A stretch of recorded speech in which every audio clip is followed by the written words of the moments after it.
Amazing. No, it's amazing. So my administration's already working with Iowa officials, some of whom are with us now, to provide aid and to assess the damage. Winds from 80 to 110 miles per hour have carved a path of destruction through over half of Iowa's really great counties, many of which I got to know over the years. Up to 43% of the state's corn and soybean crops have been damaged or totally destroyed. 332 cell towers were damaged, think of that, impacting 1 million residents. Nearly 500,000 of the Iowa electric customers lost power, but I understand the power is back to about 90%. That's the goal by the end of the night, so we're making progress and getting closer. And the power company's done a good job Yep. under the circumstances? We had 595,000 households without power. 97% of Lynn County had no power from the storm, Wow. So unbelievable. So they really did a good job getting it back, right? Yeah, So fast. with the That's compact fantastic. aid, mutual aid, really implementing that. We've seen a lot of collaboration take That's place. fantastic. Thank them for us. And schools here in Cedar Rapids were hit very hard, and many of the schools that planned to open are now going to be delayed, not for the pandemic reason, but for an unrelated reason that nobody thought would happen. So yesterday I approved a disaster declaration for Iowa, you know that, and it was done in record time, and we're offering the full support of the federal government, so you'll take care of that. Sure. And the USDA also announced assistance for impacted farmers, just as we delivered $117 million to the Cedar Rapids Flood Mitigation Project in 2018, and that was another big one. Yeah. Cedar Rapids has had a rough couple of years when you think about it, right? But we took good care of the flooding, and just like we did that, we're going to help you recover from the storm, and we'll get it done, and we'll all get it done together. Iowans have always been resilient and strong and tough and great people. From the depths of this grave hardship, we will rebuild even stronger than before. We're going to be in fantastic shape in a very short period of time. You have a outstanding group of people representing you, and maybe if I could, Kim, you could start off and say a few words as to what's going on and how we can further help. Yeah. Well, first of all, I just want to extend my gratitude for the incredible turnaround time. In less than 24 hours, you were able to approve the major disaster declaration, and that provides a lot of insurance to our communities that have been impacted by the derecho.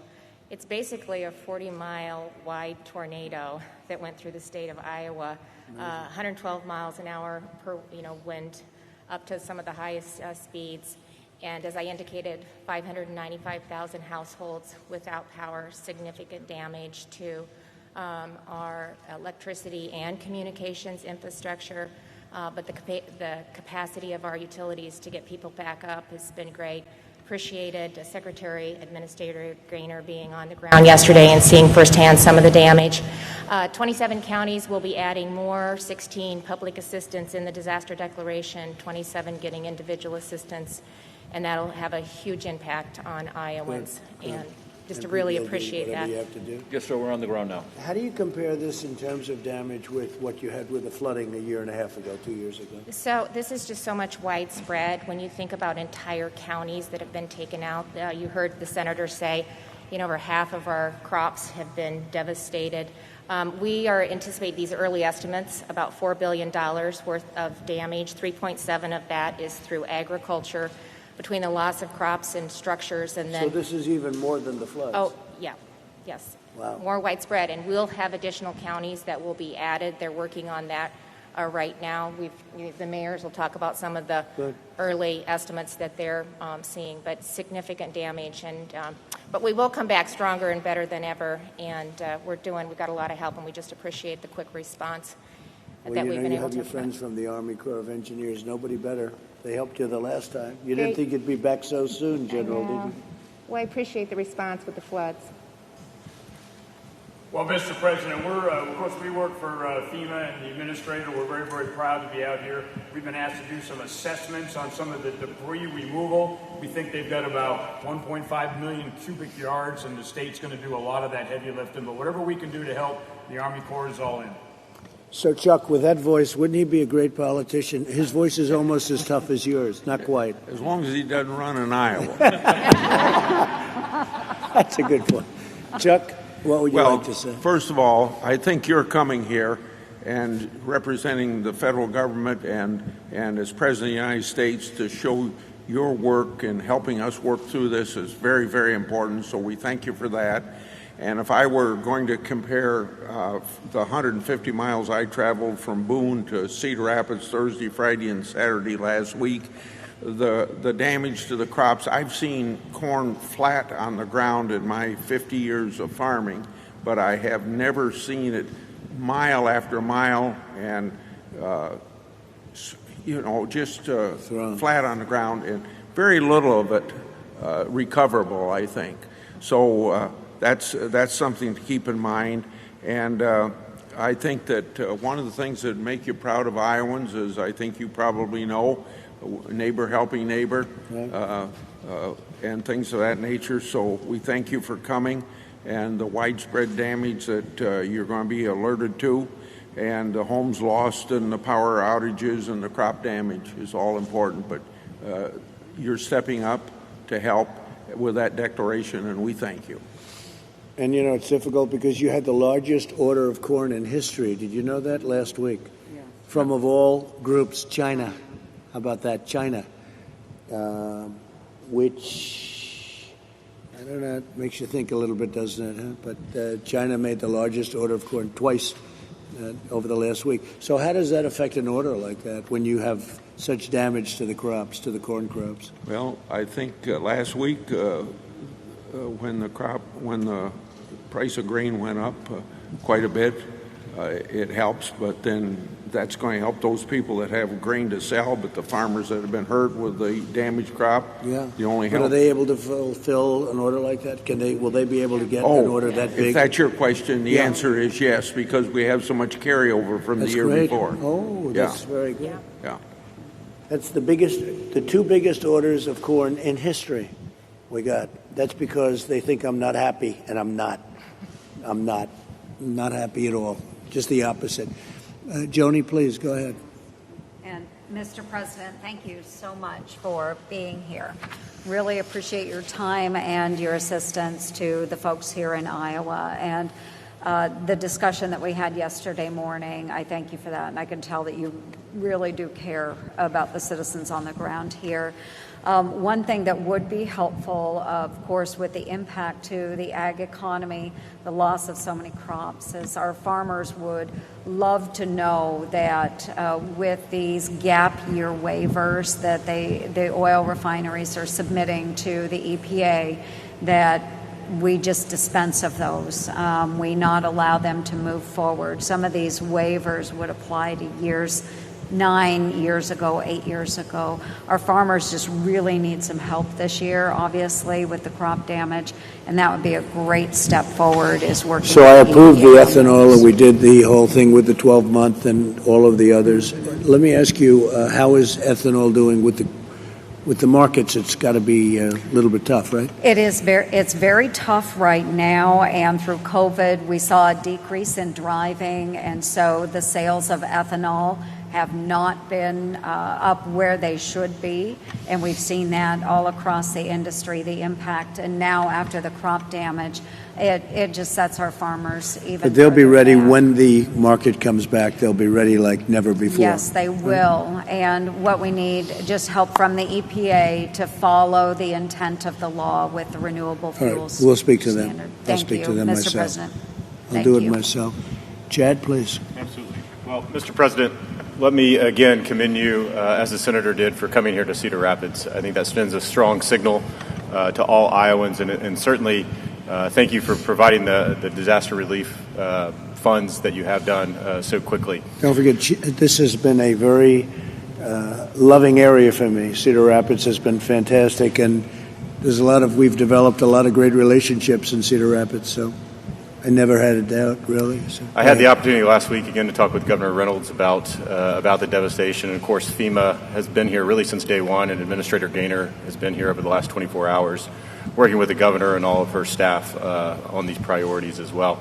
And FEMA stood up really since day one, their regional coordination center here, to make sure that that tie between FEMA and the state was absolutely critical and spot on. So it's there. You're certainly granting that major disaster declaration is a huge step forward to providing that public assistance and the mitigation assistance. So really want to thank you for all the work that you've done over the past several days to make sure that we get the resources to Iowans. We wanted to get it done fast, and we did record fast. Pete, go ahead, please. Yes, sir. Thank you. Again, thank you for approving the deck in record time. Really means a lot to the governor and her staff. And we had a great tour yesterday. Went out. We saw firsthand the devastation. So aside from the level of devastation, were you surprised? I was. I had He's not seen it all. This guy has seen devastation like nobody, but this is bad. Yes, sir. And so aside from the devastation, the thing that impressed me most was the spirit of Iowans helping Iowans out there. So volunteers helping volunteers with food. We just came from Operation Barbecue that's in the back lot of the airport, serving tens of thousands of meals. The National Guard on streets, clearing streets, electrical restoration crews as far away as Nova Scotia here to help restore power. Really unbelievable. We have a ways to go, but the amount that they've gone so far, quite impressive. So we'll be here until we're done, right beside the governor and her team. What is the timing, do you think? Well, it will take some time to clear debris. I think debris is going to be the some of the hardest things to do. There's lots of it out there. So that does take time, but we have a plan to do it, and again, we'll be here until the job is done. Can you find usage in some of the corn? Is it aged enough, or is it just really not going to be able to be used? Well, Mr. President, I'm Secretary of Agriculture here in Iowa, and it'll depend. A lot of it, as the senator said, is it won't come back up. You won't be able to harvest it for any use. Some of it will, but there are millions of acres of corn that just won't flat out be able to be harvested. So, but to your point, you've never seen anything like that. No, not to the widespread. Governor mentioned it. I mean, we're talking hundreds of miles by 40, 50, 60 miles wide. It's not that we're not used to dealing with difficult weather in agriculture. It's just something of this scale is really tough. What about other states, by the way? How was it? They weren't affected nearly like this. But it started in South Dakota, went to western Ohio, but really if you get into western Illinois, there was some crop damage, but nothing like what you're seeing or what you'd see from central Iowa really into eastern Iowa. It took the bullseye. Incredible. Okay, thank you very much. Good job. Would anybody like to say anything? Please, go ahead. Please. I'm Brad Hart, Mayor of Cedar Rapids. Good. Welcome back to Cedar Rapids. Thank you. Thank you for your leadership, and thank you for the disaster proclamation. That is really important for us, and it's starting to, not only the federal aid, but the rest of the country is starting to take note. And so we're getting volunteers and help from around the country, and that's really important. Almost every one of our almost 60,000 homes and businesses had some kind of damage. That's how widespread it was. Most of the city didn't have power for a week. I still don't have power at my home, and there's about maybe another 20 or 30 or 40,000 people that are still waiting for power to come back up in Cedar Rapids. You expected when? When do you expect today? Everything Hopefully today. Oh, good. All right. Well, then they've done a very good job. No, they have. Good. They've brought in thousands of linemen to work on this. One of the things that and I have a letter that I'll present, leave with you, but in the disaster proclamation declaration, if we could get the individual assistance, because so many people have not only, they may have homeowners insurance, but there's still a premium to pay. They still have to throw out food that the insurance won't cover. And most policies for insurance do not cover removal of trees. They'll pay to move it off your house, but not once it's on the ground, you have to pay for that. And that could be tens of thousands of dollars for lots of homeowners. And so adding the individual assistance component to the disaster declaration would really help so many people get those trees out of their yard and not have such a financial burden for them. So that would be a big help for us. How have the insurance companies responded and acted, would you say? Personally, have they tried to hold back? From my house, they've been very attentive, and I know that many of the insurance companies have brought in hundreds of adjusters to try to process claims. But it's hard when we didn't even have power and didn't even have cell service for several days. Are you pretty well covered with insurance, though? I mean, you have good I hope clauses? so, but the trees in my yard will cost me lots of money, more than what my coverage is, and I have pretty good coverage. But I can handle that, but there's so many Iowans who cannot. So that would be a great help All right, for good. We'll take thousands a of look at those. You know about that? And it's actually part of the disaster declaration, and we're actually